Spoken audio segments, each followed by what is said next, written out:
believe in the ripple effect.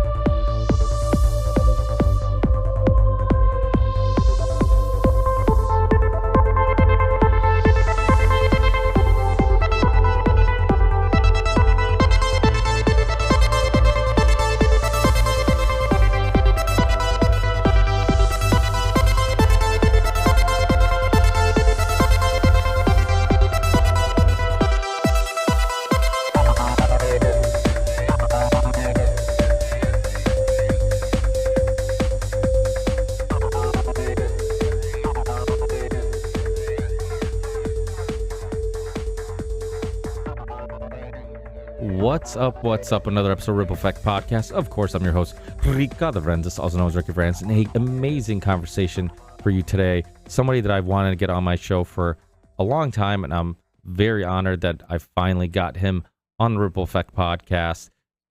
He's an author, he's a philosopher, he's a thinker, he's a researcher, he's a rapper.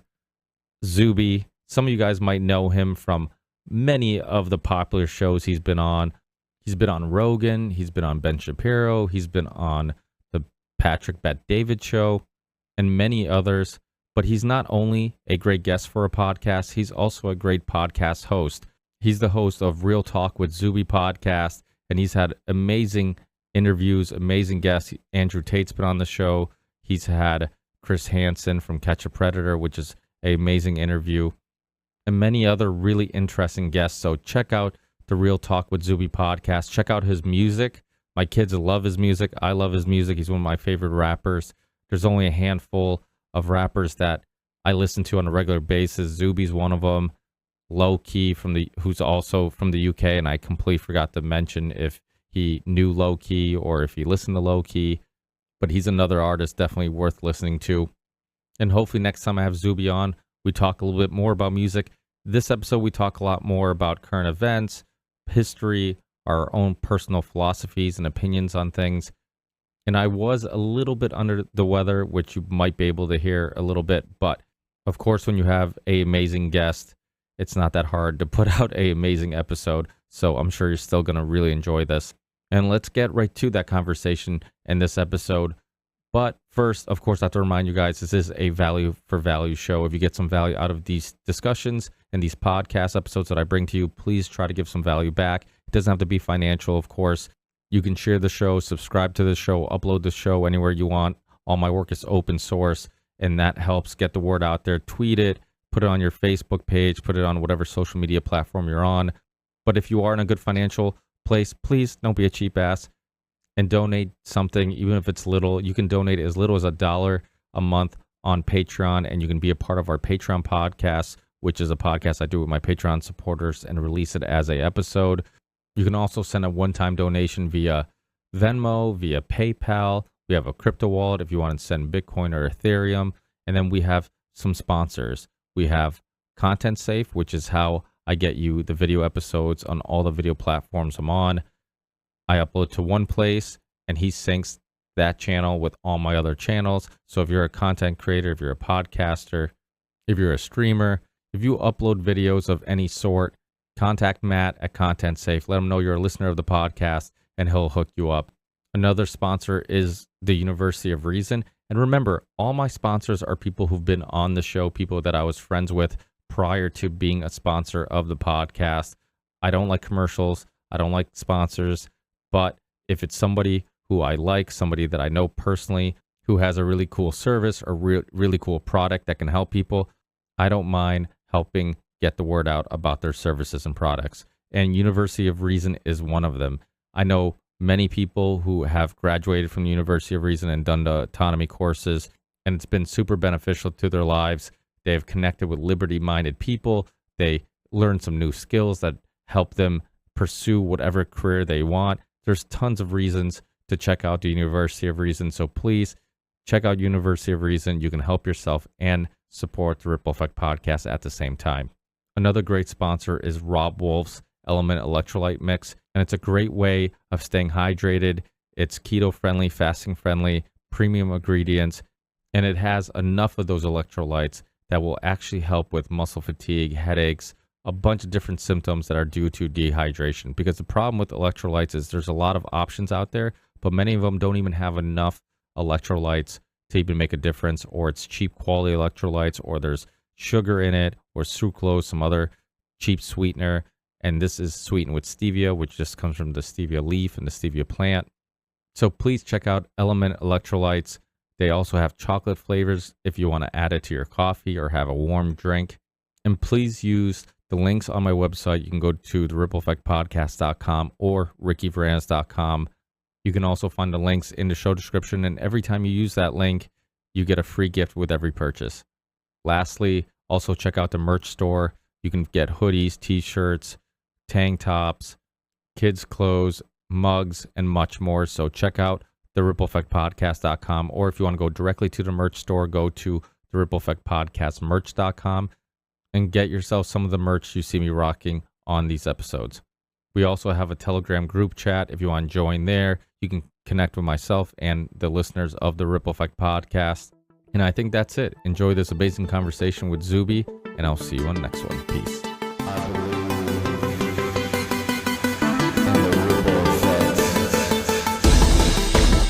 What's up, ZUBY? You hear me? I got you, man. Can you hear me okay? Yeah, you sound great. Okay, fantastic. Awesome. Thanks for being with me. I really appreciate it. You're welcome, man. And before we get into the conversation, my kids are huge fans. Oh, obviously, they're huge fans because I'm always playing their music. So they became. Oh, that's dope. And I wanted to share this with you. Hopefully, this is just one of the times they were dancing to your singing and dancing to your song. I will not go pop, I will not go stop, this ain't no new flow. This is too hip hop, I do not This is perseverance. This is perseverance. There's more, but That's cute. I love that. That was actually during the Manchester Derby was that day. That's why they're both wearing their jerseys. Okay. Yeah, I'm Portuguese, so a big soccer fan or football fan. But Got it. Yeah, awesome. Thanks for being with me. I don't know where to start because there's so many things that so many rabbit holes we can go down and discuss. But for people listening who might not be familiar with ZUBY, obviously you just keep blowing up, and you deserve all the credit in the world, because I think the world needs people like you and so many other voices that are willing to go against the grain. But for people who maybe have heard of your name but aren't familiar with some of your background, can you go into a little bit of your origin story, please?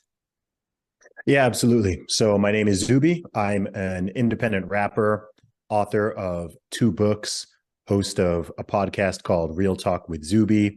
I also am an international public speaker, coach. A lot of people know me through social media. I do a lot of social and cultural commentary over the last few years, which has gained me approaching 2 million followers across all the different platforms now. It's really grown a lot over the last few years. But I'm someone who's a truth seeker and a truth speaker. I do my best to inspire, motivate, help other people. That's really my life mission through my words and through my actions. All of that started out with just music and has expanded into all the above. In terms of my background, I was born in the UK, raised in Saudi Arabia. Family background is originally from Nigeria, and I've been to both American and British schools, technically international rather than American. But when I was in Saudi, I was in an international school there. Lots of my teachers and fellow students were from the US and all around the world, really.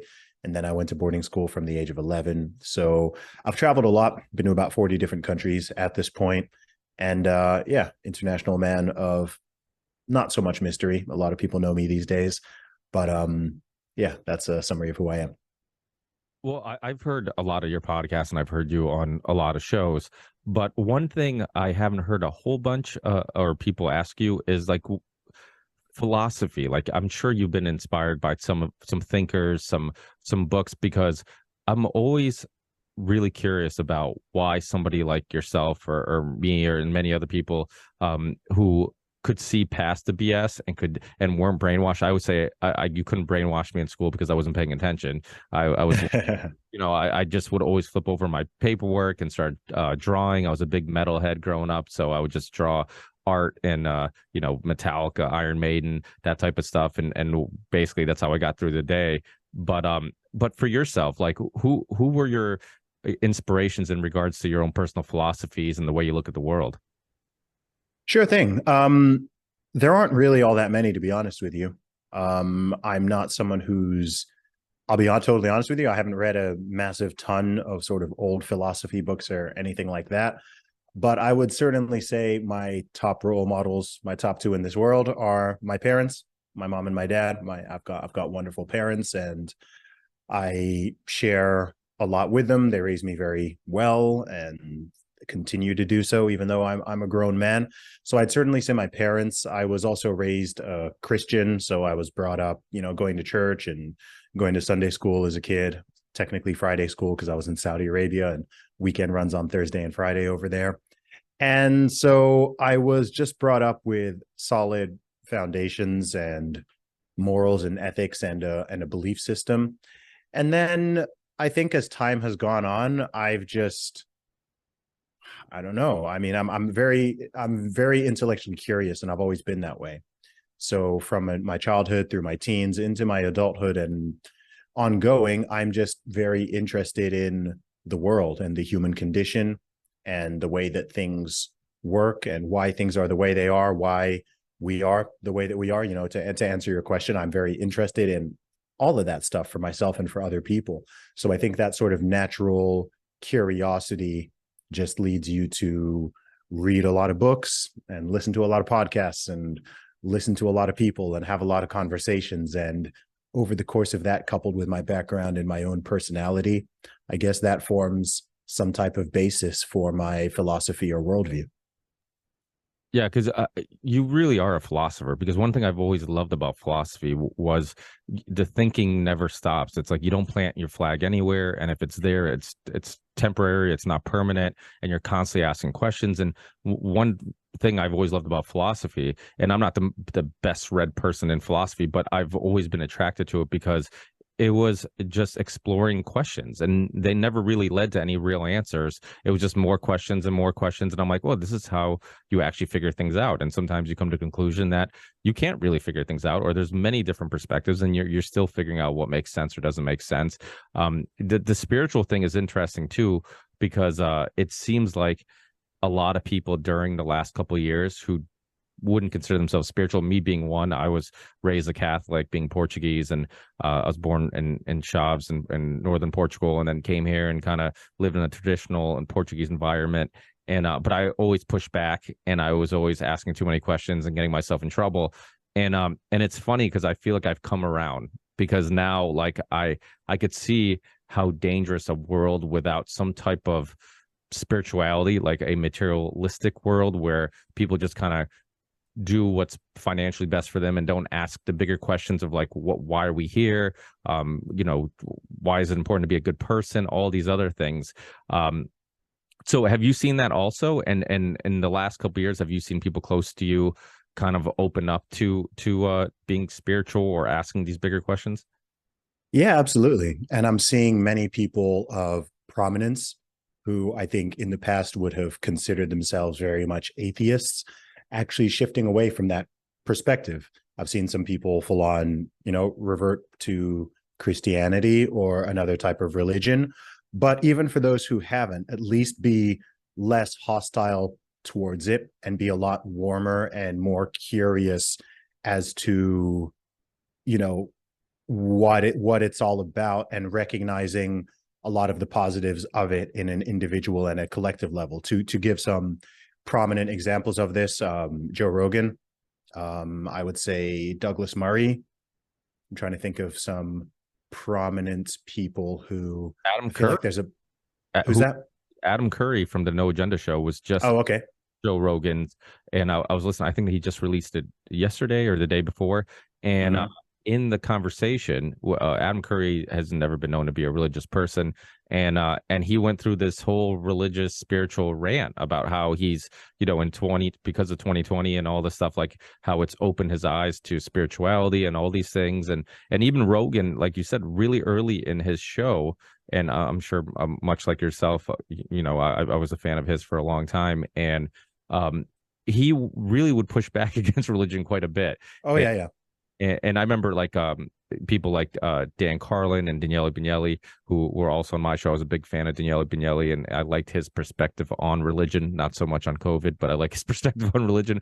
And I love this idea of like making your own. He had a book called Making Your Own Religion, and this idea of like just taking the things that you like and the things that you enjoy. You don't have to you don't have to take things literal. And this reminded me of something you said recently on an interview about not just being not how do I word this? Like you were talking about new ideas and old ideas, and how a lot of times we think because it's new it must be better, and a lot of times we're trying to reinvent the wheel and we screw things up. And there's a lot of examples of that. You look at like the knees over toes guy, right? I know we're both in the fitness, and you look at a knees over toes guy.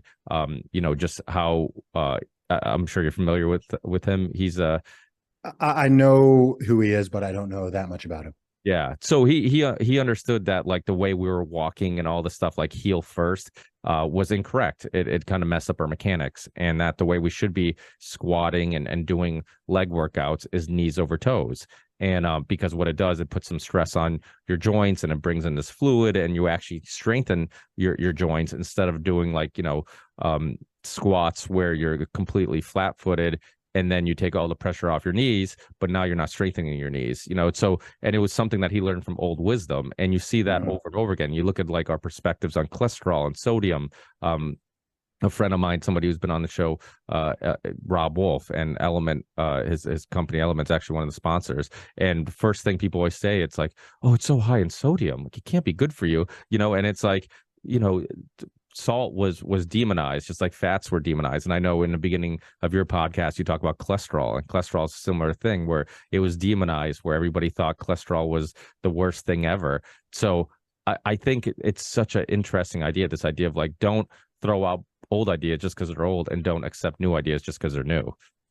Yeah, absolutely. And I'll be honest, man, I'm a fan. I have my own belief system and I have my own worldviews. And, I am a person who would certainly say, absolutely, I'm a Christian. I have, straight up Christian beliefs. But however, I'm like I said, I'm very intellectually curious. So I'm not someone who feels, one thing I've noticed these days, and this goes beyond religious conversations, this goes with politics, this goes with the whole C-19 narrative, it goes with everything. But a lot of people are afraid of questions and challenges and conversations and all that kind of stuff. I'm really not like that. And I've never been like that. I'm not someone who feels like my belief is the only one that can exist in everything. Like I'm curious. If I believe in God and I meet someone who doesn't, I've got plenty of friends of different faiths or of, no faith, some of them all over. I know people all across the spectrum of everything. Like I'm connected to a ridiculous number of people. And to me, that's not like a threat. That's not a problem. That's not, oh my gosh, I can't be friends with this person because we don't align exactly on this thing, or I'm like, these conversations are healthy. And there's a degree of humility in it all, which I think is sorely lacking, which leads to a lot of the problems and a lot of the polarization. And this is the simple fact that there's a lot of stuff that we just do not know. We don't absolutely 100% full, empirical evidence, unassailable. There is just so much stuff that we don't know. And there's also stuff that I don't believe we can ever know. We can have hypotheses, we can have ideas, we can have conversations, we can have ways of doing things and so on. But a lot of stuff is okay. Like let's take an example. Like, I mean, okay, going right back to the beginning. All right. How exactly did the world, the universe, Earth, human beings, everything that exists, how exactly did it all come to be? Exactly. Like specifically precise, right? So some people are, oh, well, to X thousands and thousands of years ago, there was a big bang and this explosion, and this put, there was the primordial ooze and this developed and that. Like, bro, none of us were there. Like we don't know what's at the bottom of the ocean, and we're trying to go back like, say, 200,000 years ago and speak with precision about exact things that happened, right? What exactly happens after we die, right? Is there, I'm a Christian. I believe in the concept of heaven and hell. But even then, what exactly does that look like? Is there purgatory or not? There's some Christians that believe in purgatory, some don't. Some people believe in reincarnation. Some people think, no, you just go down in the dirt and that's it. There's no other component. We don't know until like one of us has died and risen from the dead and come back with the stories of exactly what the afterlife is like. We don't know.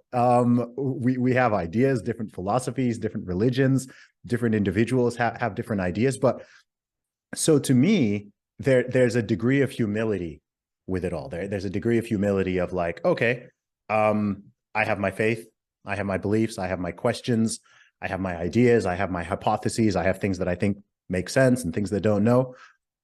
But there's just so much that we do not know. And I wish that I think that if people across the board, across the whole spectrum could kind of be a more honest with that, instead of digging in so hard to the point that you attack and demonize everyone who even has a different idea, then I think our societies would be a lot healthier. And even moving away from some of that stuff is like, ultimately, how are you living your life, and how are you treating other people, right? So you can say that you believe what you want, you can claim to have faith in this or this, but truly, how are you behaving? Like, what are you actually doing, and how do you treat other people? If you're claiming to be a wonderful, kind, loving, tolerant, inclusive, pro-diversity person, but you're treating people very viciously who disagree with you, or who have different political ideas, or who don't share your religion or your lack of it or whatever, and you're just being an awful person and you're not living your life in any sort of moral or righteous way, then that says a lot, right? If you're someone who, I mean, the Bible itself talks about these type of people who claim to be deeply religious, and they're claiming to follow all the rules of the book and this and this and this, but actually they don't actually have true love for their fellow human beings. They're ignoring or stepping over the plight of other people. They don't behave, they're treating people in a nasty way. They're doing things behind closed doors that are very obviously immoral and so on. Then, I mean, that says a lot, right? And it's so, I think that is something that, and I think this is part of the purpose of philosophy itself, which is, how do we make sense of things, but also just, how do we live a good life? How do we live a good life that has meaning and that has purpose? I think that traditional religion answers these questions very well. And there's, like as I said, there's lots of different ideas out there. Even if you look across religions, there's it beyond the, how would I put it? Beyond the sort of intricacies of the different belief systems, which are obviously important, right? If you look at the actual teachings and the stories and the morals and parables, there's a lot of overlap, right? There's a lot of overlap in terms of, okay, what's the meaning? What's the purpose? How do you structure your life? Even lots of the laws and the commandments and general things that you should be doing or striving to do, or things that you shouldn't do. There's a lot of overlap. And there's even a lot of overlap with things that someone could perhaps, not always, but perhaps derive even without having access to some type of holy book, by thinking through certain things, or even experimenting and looking back at history and seeing what's worked and seeing what hasn't worked. And human beings, we're a fallen species, where this process is ongoing. We're always going to have a battle with our natures. We're always going to have the problem of sin, of all different types of it, right? Human beings are deeply imperfect. That's like one of the most fundamental things, even in Christianity itself, that it recognizes from the beginning. Look, we're a fallen species. This is even why we need salvation, because by ourselves we're not perfect, and we're not going to do everything perfectly. But yeah, it's an interesting I'm rambling a little bit, but it's a very interesting. I find those conversations really interesting, and I think that, alluding to what you were saying before, I think we're really seeing in real time some of the consequences of what happens when you deviate from some of these traditions and ideas too much, and when you completely try to dismantle and deconstruct everything and reinvent the wheel, even though the wheel is already working pretty well. Yeah, and I love that because there is so much we still don't know. I very much like yourself, I'm very curious. That's why my platform or my show is very much like yours and Rogan's, where from episode to episode I could have somebody drastically different talking about something drastically different, because I'll get ADD and then I'll be like on board with this topic, you know. And so this way it gives me the freedom to kind of just keep feeding my curiosity. And but yeah, I mean, there's so much that we still don't know. Every era of people think they have it figured out, or they're the closest to figuring it out. And you know, I've had Dr. What's his name, Rupert Sheldrake, on years ago, and you know, and he was a part of this experiment that they would train these mice how to basically go. They would let these mice learn how to go through this maze, and mice in another location would learn that maze without ever being exposed to the other mice, or the other location would learn that maze quicker, and then it would continue happening. And he had this theory where there was some connection, there's something that connects us all, that connects our consciousness, something. And so it's just, you know, it's a really interesting experiment that worked, and I believe it was peer reviewed. And of course, he was called pseudoscience because it was just because you couldn't explain what was going on doesn't mean it wasn't going on. Same thing with Dr. Tom Cowan, who I'm a big fan of. He's become quite popular after COVID, but I had him on before COVID because I was so intrigued with the way he would look at things, and he had an interesting perspective on water, and how we look at water like it's not intelligent. It's just like we look at so many things on this earth like it's not intelligent. There's no conscious, there's no anything. It's just a thing that's not, you know, you can explain with science. And then he would talk about how and I'm sure you've heard of this, where they would freeze water listening to different types of music, and if it was like happy music or sad music, the way the crystals would form would be different. And so there was some type of he believes that water does have some type of intelligence, and it kind of makes sense when you think about like all this old wisdom about how we're all connected. Well, one way we could be all connected is through water, because we all need it to survive. When you look at like you know, exploring other planets, the first thing we look for is water to see if there's life. So it's obviously necessary, and in a way it connects us all. So it's like all these things that are kind of, you know, just kind of chipping away at the way we look at the world. And maybe we can't explain it, and maybe even, you know, like you said, a lot of these holy books that would have these stories, some of them are metaphors, some of them are things that just couldn't be explained at the time, and that they did their best to explain it. But asking these questions are important. And you know, something else about being a good person. I know you've been on the PBD podcast, Bet David podcast, something that, and I'm a fan of his too. And something he said recently that reminded me of I remembered it now because of what you were saying, was he was talking about when he's hiring somebody. And it was really fascinating because I'm like, yeah, that's a really good way of kind of getting a reflection of somebody's character. He's like, when I go out to eat with them or I'm interviewing them, he's like, I don't pay attention to how they treat me, because everybody treats somebody who can get them something well, you know, and you put on your, you know, you're the nicest and whatnot. But he observes how they treat other people, like the waitress, or do they hold a door for somebody and all that stuff.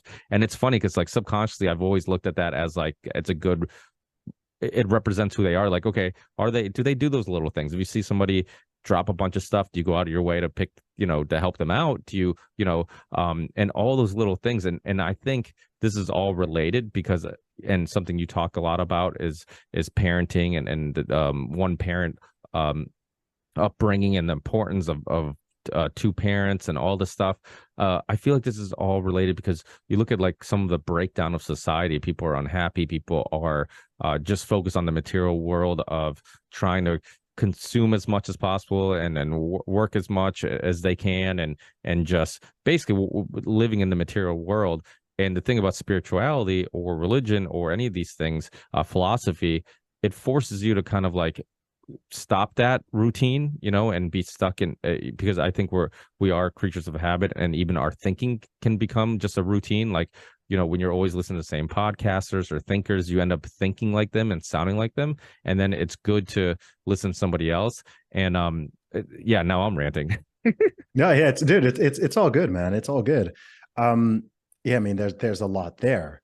And, I think something that's so interesting is, I genuinely believe that we already have the blueprints and the templates of what works. We're living in this very funny age where people always want like studies for everything and expert opinions. I don't know who decides who's an expert or whatever. And with that, oftentimes common sense gets thrown out the window, and things that have been working for thousands and thousands of years get thrown out the window. So if you briefly brought up, for example, a child having it being ideal for a child to have a mother and a father, right? Like this is not some crazy, this is like the most natural, standard biological. It's not even a traditional belief. It's just like, that's literally what it takes to even make another human being. And that's not accidental, but people want to reinvent the wheel. It's like, and even if you look at the happiest and most content and most fulfilled long-term people in the world, it tends to be people who have taken a relatively traditional path and just doing what's worked for generations and generations and generations, and going, okay, we're going to take this path. We do this. And it's kind of like clockwork. Does that mean that every single person in the world must take that path? No. Does it mean it should be forced upon them? No. Does it mean this? No, but generally speaking, for the majority of people, and certainly on a societal or on a nation level, we already know what works. I mean, I guess this is one of the things that makes me more like, quote unquote, conservative, which is just like, we've already got the blueprint. We've got thousands and thousands of years of experimentation and trying all these different things in different ways, and country to country, person to person, place to place, we see the patterns, right? We can see the patterns. Okay, all these millions of people can try it this way. All these millions try it this way. Let's look a couple decades later and let's see how they're doing. How stable are these people? How happy are they? What are their rates of mental illness? What are their rates of physical fitness? How are their children doing? Do they have all these issues? Are they on this cocktail of drugs and whatever or not? Are they just all of these things? What are the criminality rates? How educated are they? Are they fulfilled in their careers? And we know what works. So I'm a big fan of just like conserving and preserving all that stuff that we already know works. And then also being, again, intellectually open and curious to ideas and potential things that can move the needle forward in certain meaningful ways, increasing liberty, allowing more people to have more opportunities and options and so on, whilst also recognizing that infinite options and infinite choices is not necessarily something that even increases happiness, right? Or increases contentment. I think actually one of the problems that we even have in our society is there's so much abundance, and there's so many choices, and there's so many options and whatever, that it can actually lead to people. I think it's one of those things that it's kind of like a diminishing curve, and then I think it actually starts regressing, right? Because we need some rules and laws and constraints on us, right? We need some limitation of our options. If in every single endeavor you just have infinite options, all that happens is you cannot make a choice. And if you do make a choice, you can't be happy with it, right? You need some type of constraints. This doesn't mean some top-down authoritarian government like forcing you to do things. It just means that, like, okay, cool. Like, imagine if every time you did anything in your life, you had infinite options. You wake up in the morning and you've got 600 different toothpastes that you can use to brush your teeth, right? Which toothpaste? It's easier to just have one. Like, you just got with your tube, right? You just do this, right? When you're brushing your teeth, you don't have 100 different sink options of which sink you should brush your teeth over. What should you eat? You go downstairs, you've got like a whole Walmart downstairs And it's like, oh man, like, what do I have for breakfast? I don't know. There's so many options. There's 50 different types of bacon. There's 100 different types of those constraints. Actually, it's a funny thing because it sounds sort of like an oxymoron, but the constraints, and it can actually increase liberty. Good constraints and good rules and laws actually make us more mentally free and able to actually focus on the things that matter. If every single day, every minute, you're stuck between infinite different choices, then you actually end up miserable. You can't do anything. And every choice you make, you've got buyer's remorse because it's like, oh, maybe I should have, there's another 599 different too. Maybe that one would have been better for my teeth. Maybe that type of bacon was better. Oh, maybe I should have had this type of milk instead of this one. And you see this across the board. So I think this is something that's manifesting. I mean, I haven't even linked it, but I think this is also the thing where people, you've got these young people who are like, man, like which gender do I pick? Right? Like there's all these options. Like if I don't like them, I can even make up my own one. And they're all miserable. They're all talking about their anxiety and their depression and this and this and this. And it's like, dude, just those constraints, the fact that you were born a male, the fact that you and I were born a male, that's not the world trying to oppress us. That's not God or biology or our parents trying to oppress us. It's just what it is. Like there's a lot of things we don't choose, right? You're just born into it. That's what it is. And you make the most of that, right? These are your cards. And there's a lot of different ways you can play those cards, especially over the course of an entire lifetime, right? You can choose what country you live in over time. You can choose what city you want to live in. You can choose what type of house you want to live in, what you want to do for work. We've got all of these choices, and that's great. I'm a big liberty fan. I'm a big freedom fan. But like I said before, there's you need some rules to the game. If you just have a chessboard and you don't explain the rules of chess to someone, and it's like, just make a move, and they're like, what do you mean? Like, what are the, or give people a football and put them on a pitch, and you're just like, all right, play. And I'm like, well, what are the rules? What are the constraints? What can I do? What can I pick the ball up? Do I have to kick it? Can I run with it? Do I have to pass? Like, can I tackle? Can I not tackle? If I can tackle, like, what's allowed? Is punching allowed? Is kicking allowed? You need rules. If you don't have rules, all you have is chaos, and the entire thing becomes a mess. Yeah, and speaking of not having rules, we mentioned a lot of your background. One thing we didn't mention is you're the strongest woman in England. And for people who aren't familiar with the story, and it was funny because I remember hearing you tell it, and it was a video of just you deadlifting. Like you said, it wasn't even a personal best. It was just a random video of you deadlifting on your phone. And he's like, well, this is actually more weight than the strongest woman in England.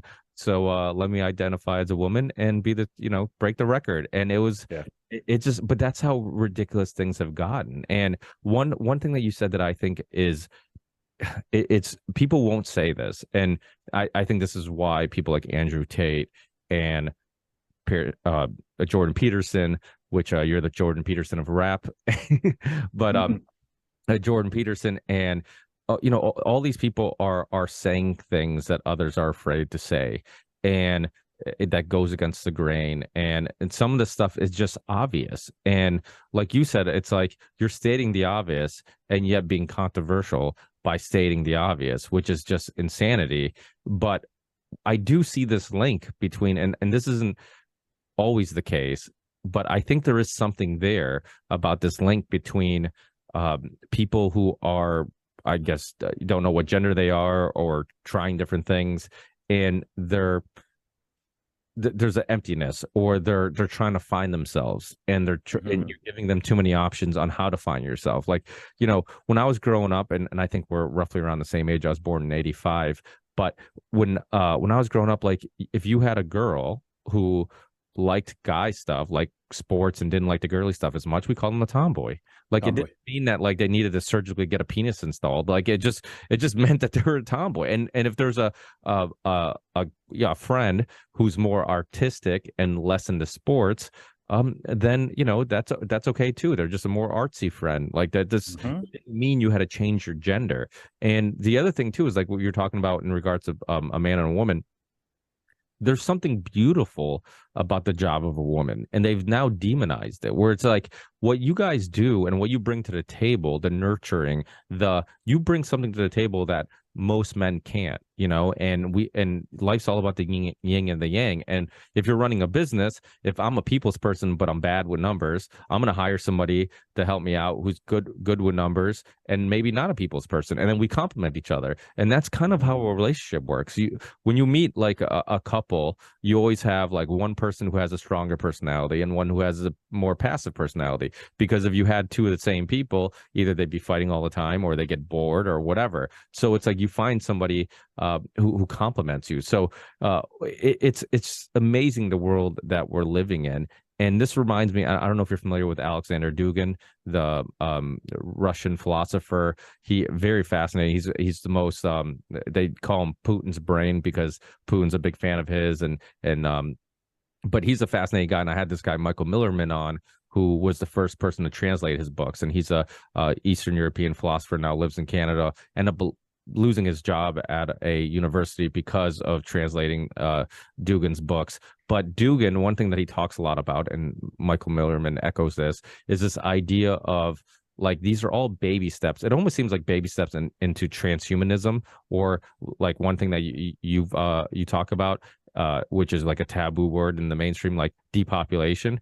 And but it all seems like it's baby steps in that direction. Like you're breaking up the family, you're breaking up people. You're basically telling us that the natural world is scary, right? There's all this pollution, meat is bad for you, humans are horrendous for this earth, like it. And it's almost like, okay, you start kind of building that psychology and building that thinking, and then next thing you know, it's like, well, how about you just put on this headset and we just put vitamins into your veins to keep you alive. You can live in this virtual reality where you do no harm to the natural world. And do you think about those bigger pictures and where all these little things are heading?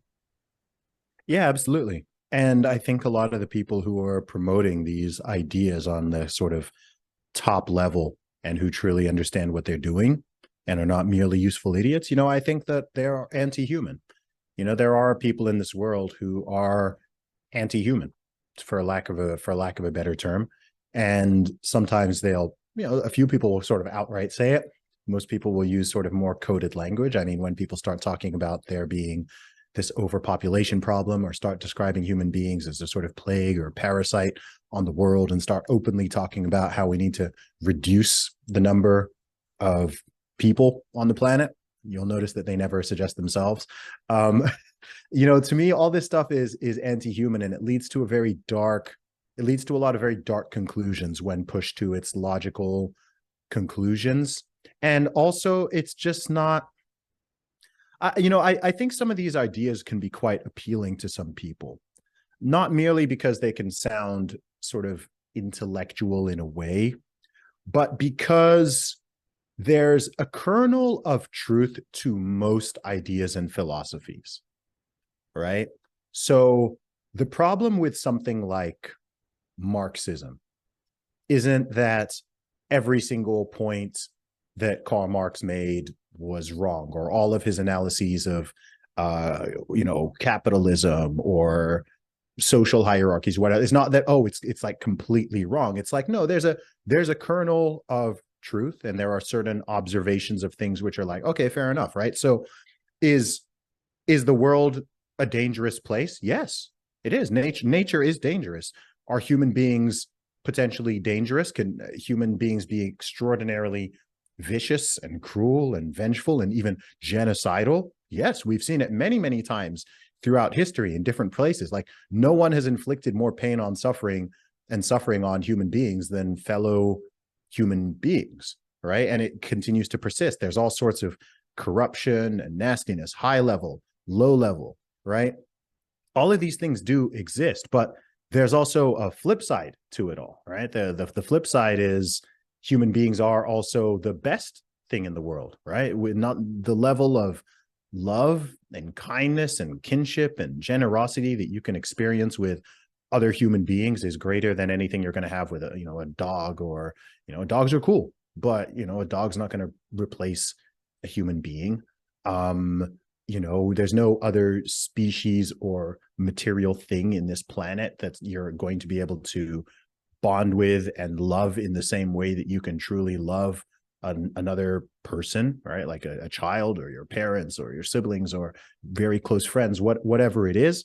And also we're also the ultimate, for lack of a better term, resource, right? Like, so when people even start talking about all these overpopulation things or whatever, the key part that they always miss out on is human innovation, right? So people in the 1700s who were talking about, oh, the world is overpopulated, we're all going to starve to death if people keep reproducing, they're not accounting for the fact that actually the more people you have and the more brains you have and the more innovation and entrepreneurship that you have, then you're gonna, you're fixing the plane as you're flying it, right? So before, I mean, it's not so long ago that, we've even had things like nitrogen-based fertilizer, which allow us to grow way more crops than we were allowed to do before. No one foresaw that coming. So they thought, okay, we've only got this much food available and we can only grow this much crops every year. So if the Earth's population, goes past 2 billion or whatever, there's going to be this mass starvation.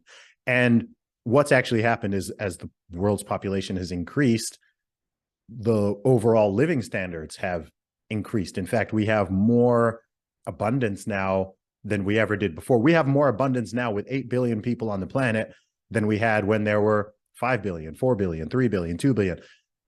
For the people in the past, that would seem completely counterintuitive, but it makes sense because our species is very, we're extraordinarily innovative and we're always getting better. And when you can foresee problems, you can find different ways to innovate and to solve them, and I think on a deeper level as well. I mean, we are, it is important that we care about the planet. It is important that we don't destroy our environment and go out there and try to, completely, deforest everything and drive animals into extinction, and all that kind of true sustainability and environmental stuff is important. And sadly, that has also been hijacked, right? The term, even sustainability, environmentalism, conservation, all these things have been hijacked by all these other agendas now, whereas, the world is, Al Gore the other day talking about how he literally said the oceans are boiling.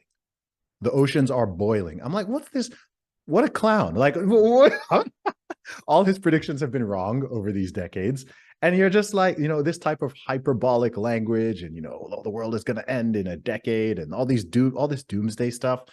I don't know. I don't find it helpful or even remotely convincing, but my outlook for humanity in general is, despite all the problems we go through, despite the clown world we're living in, despite all these issues that we're addressing, social problems, cultural problems, familial breakdown, all these things, there is still so much to be positive and optimistic about. And this is why I'm very wary of, sometimes people go down this real sort of black pill rabbit hole, which ironically sort of leads them to the same conclusions as a lot of these sort of depopulation minded folks. And, they're just kind of coming at it from a different angle. It's just all this hopelessness and misery and sadness. What's the point of even trying, right? We've lost, the globalists are going to take us all over and the WEF is going to enslave us all and put chips in our brains and this and this. And I'm like, dude, stop. Like, stop. You know what I mean? Like, it's just so demoralizing. And I think it's ultimately false as well. It's like, look, human beings, people have been through so much bad stuff, man. Just, crack open a history book. Look at the horrible stuff that millions of people have endured in the past. And it's like, you don't think we're going to get past some of these little glitches and hiccups that we're having? Of course we will, but we won't with an attitude of like, oh, it's over. It's a wrap. The world is over. There's no point even fighting anymore. Like, the bad guys are all going to win. It's like, well, yeah, maybe the bad guys are all going to win if all the good people just decide to stop in their tracks and just give up on everything, give up on creating anything, give up on art, give up on architecture, give up on family, give up on marriage, give up on God, give up on everything. Or let's just give up our body. Let's all just get, the food supply, they're trying to put trash in the food. Let's all just become obese and let's just, not even try to strive. Let's all just become mediocre and worse than mediocre and live in some weird bubble where we're just strapped in with our VR headsets on, just eating Cheetos and injecting grease into our veins. And, we're just these useless. I don't know, man. Like, I don't, that doesn't sound like a good vision for the future for me. And it certainly doesn't sound like one that's going to be inevitable at all. I know it's not my future. It's definitely not going to be my children or my grandchildren's future. And I will absolutely fight for that. So yeah, that's my view on that. Yeah, absolutely. We can't go down that rabbit hole of just being helpless and hopeless and not do something. I mean, I started this podcast in 2013 because I was a musician growing up, and the band broke up and when kind of got stuck just in the normal grind of I live in Massachusetts, East Coasters. It's just like work. You basically work for the weekends, then you're back at work, and it felt really unfulfilling. And I was always big into reading and more documentaries. And then when podcasts really started popping up, and I'm like, oh, this is interesting, because on my shitty commute to work, I can actually learn something and provoke some thought and explore some new ideas. And so I got obsessed with podcasts because it was something I could do and to kind of work that muscle.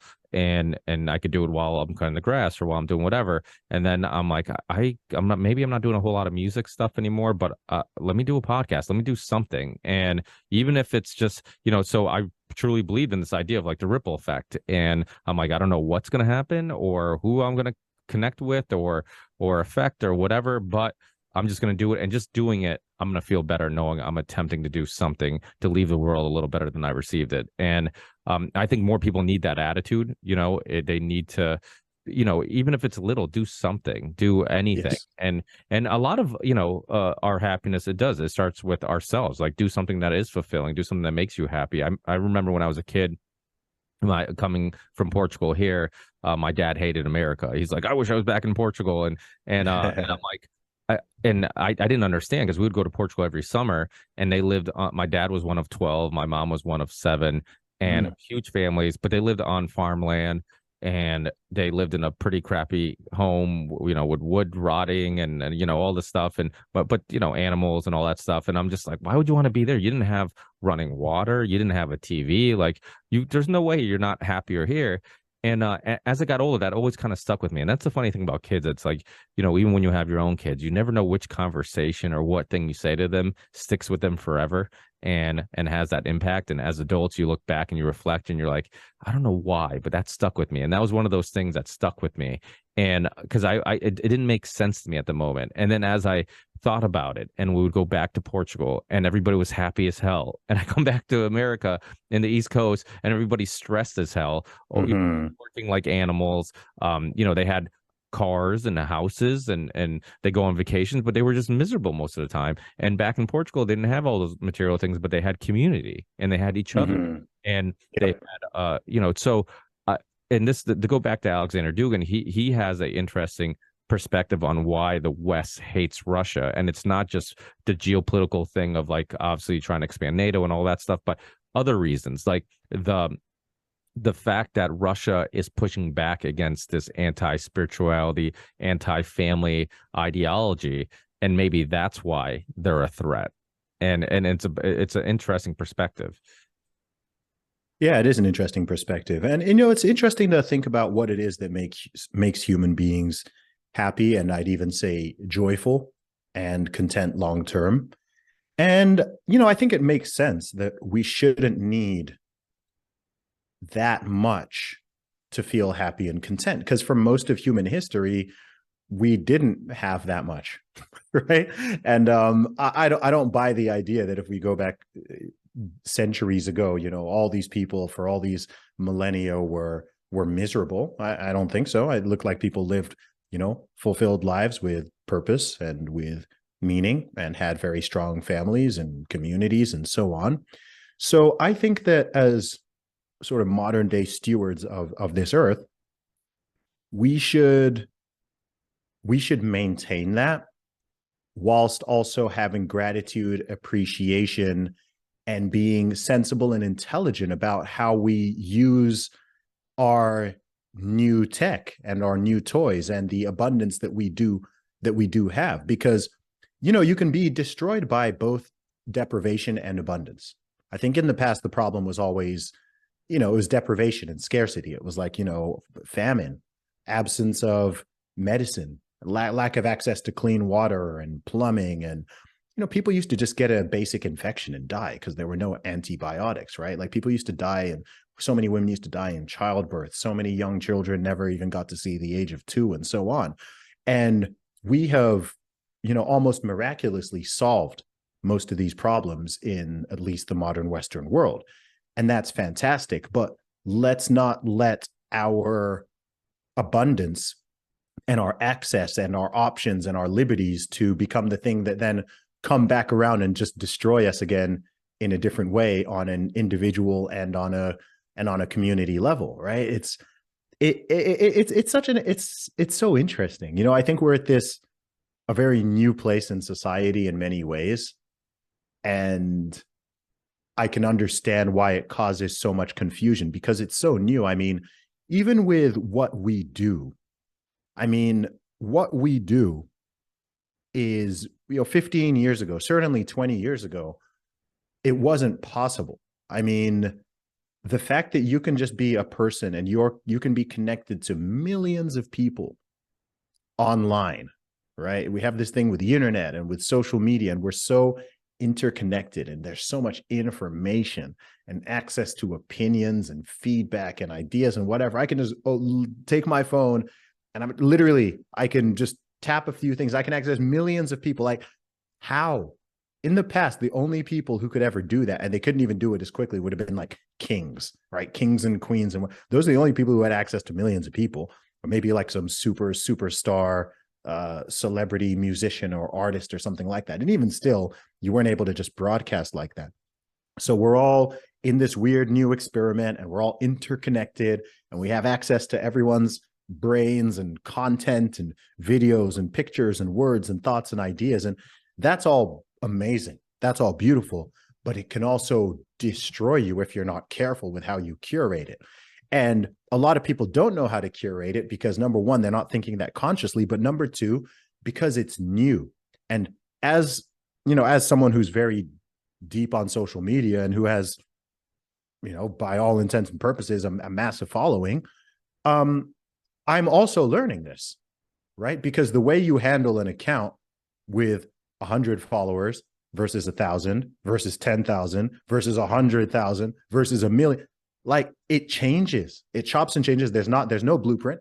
We talked about some of the blueprints and ways of doing things that already exist. With this, it's like, okay, this is Brave New World, right? Like, how do I myself, even as an individual, how do I manage this many people having access to me and my headspace and my energy?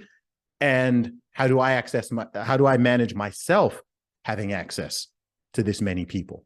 And how do I use this? How do I be conscious and make sure that I'm not being, I love the fact that your podcast is called The Ripple Effect, because as you know, that can happen in both positive and negative, right? I can create positive ripples that go out there and help and encourage and inspire and motivate other people.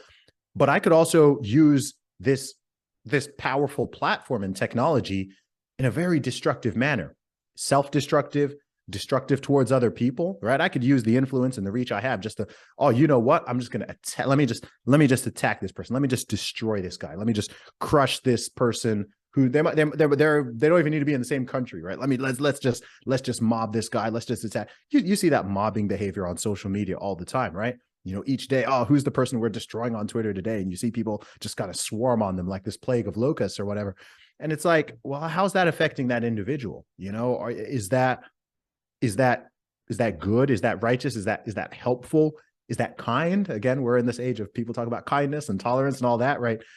Is that using a flamethrower to swat a little fly, right? Maybe you don't need to go that hard, right? Maybe someone says something stupid on the internet, or they crack a bad joke. Or does this mean you now need to destroy them, get them fired from their job, make sure that they're a pariah in society, force them into all these like I don't know, I don't think that that's the best way to handle these things.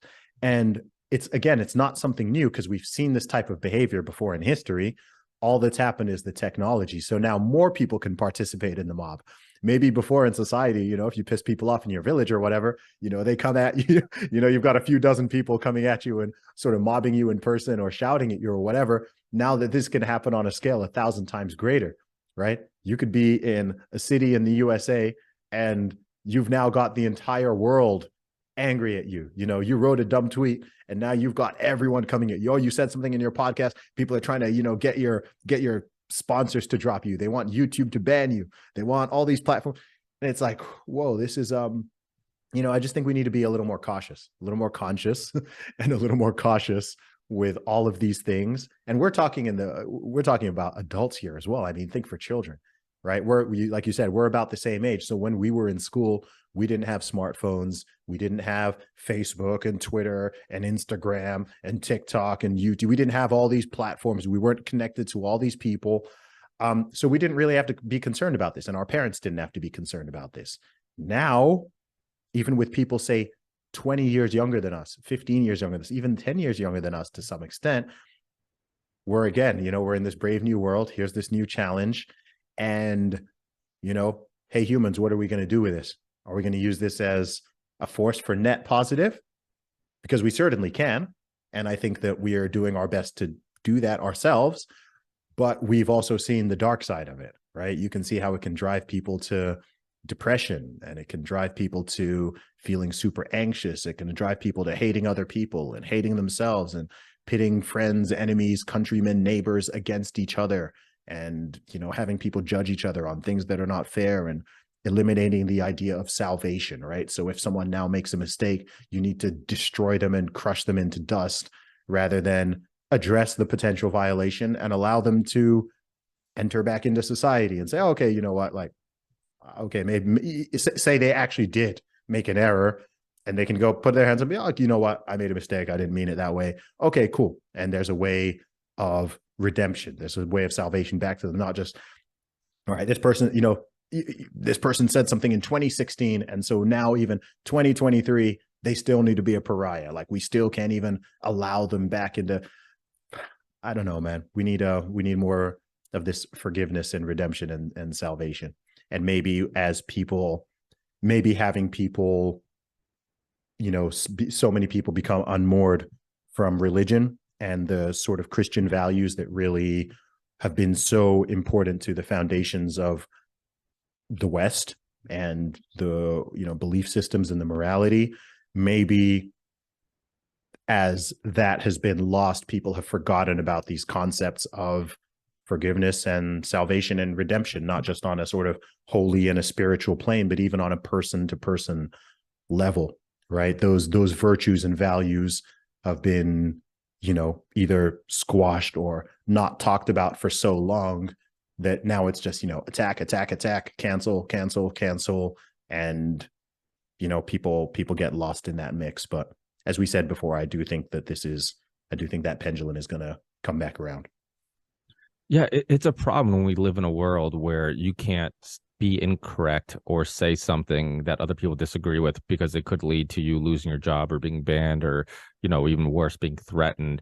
And you're not letting just good ideas fight bad ideas and let the public decide. And the problem, I think there is a lot of obviously positive with technology. We're having this conversation because of it, and it connects a lot of people. But I think it connects people to a point, but it can never connect people to this in the same manner that real life interaction would connect people. And I think that's what we're missing. There's people, I hear podcasters, YouTubers talk about hanging out with their community, hanging out with their fans or listeners, their whatever. And it's always like in a chat or whatever, or Zoom or whatever, but it's never in person. And I think it's way easier to be shitty to somebody when you don't know them, when you don't, it's no different than, like my wife, for example, when I try to get her into like soccer or whatever, she loves watching a documentary or looking at their Instagram and seeing their personal life. Oh, that's them with their family. That's them with their, because once you see that human aspect of them, we can relate, we can connect. And I also think that's why people enjoy podcasters who are honest and will go into their personal opinions and perspectives and not sugarcoat things, because a lot of times people are having the same thoughts and they can relate to it.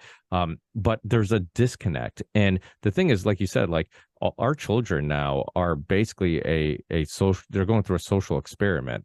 There was no previous examples of like, okay, what age do you give a kid a phone?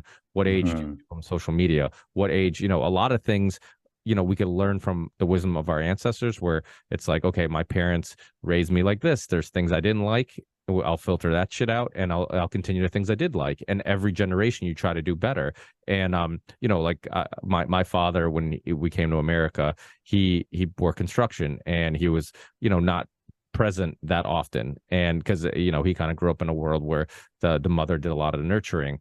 I'm much more hands-on with my kids, but I remember that, like, we're creatures of our environment. I'm sure my grandfather, that's where he learned to be a father. Like, okay, this is the father's role, this and that, so there's always good things we can take from the wisdom of our ancestors, but you can't do that with social media. And we live in a world, and being grateful is so important. I say this all the time. Like, you go to, my wife has family in Boca, and when we go down there from time to time, we stay with them.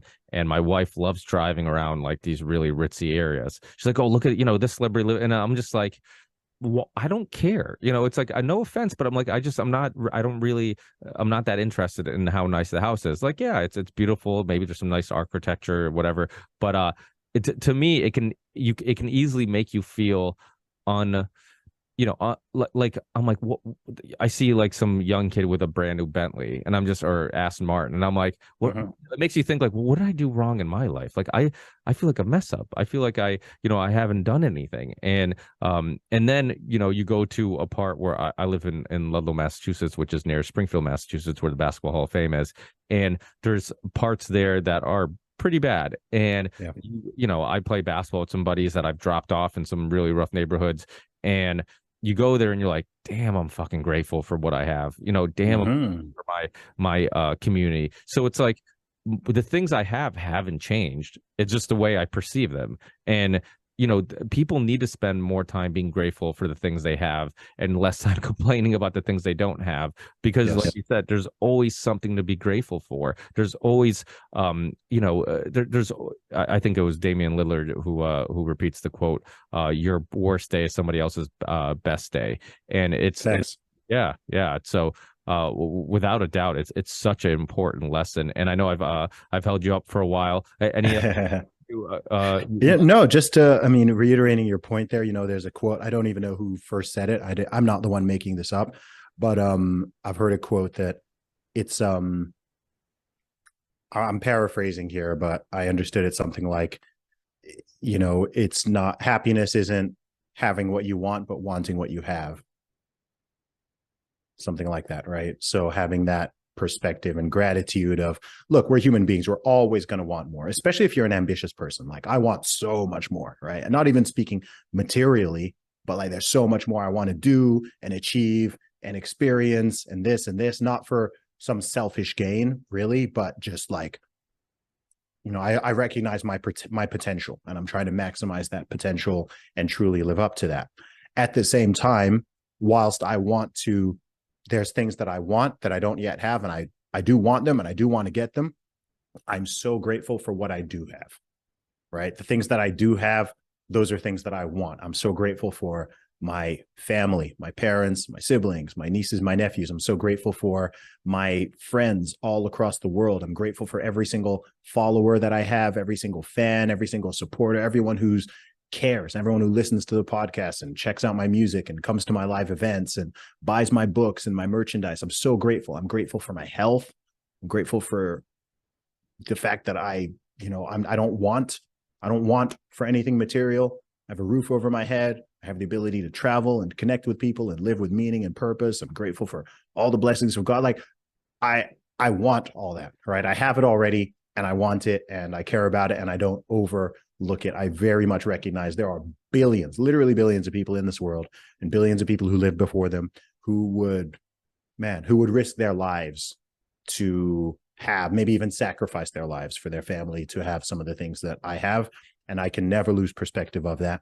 So no matter how ambitious I am or things I'm trying to do or accumulate, you maintain that balance. And I think that's where you get the healthy balance between ambition and graciousness and gratitude, right? Where you're not that person who has all of this stuff and you're miserable because you want even more stuff because you don't appreciate the stuff you already have. But also you're not someone who, on the complete flip side, has no ambition, right? And thinks, okay, let me just settle for the absolute minimum, even though you're capable of so much more and capable of helping so many more people. It's like, no, cool, I've done this much, but I can do that much. So let me use my God-given talents and abilities and reach to do more good in the world. And that's very much the path that I'm on. And hey, man, it's all an adventure. Where it all goes, we're both still young men. There's a lot more that we can do and achieve in this world, and Lord willing, much more life that we're going to live. So, and I'm glad that we can have this conversation and that we have the blessing. I'm grateful for the blessing of other people to be able to hear it. This isn't just a one-on-one conversation now.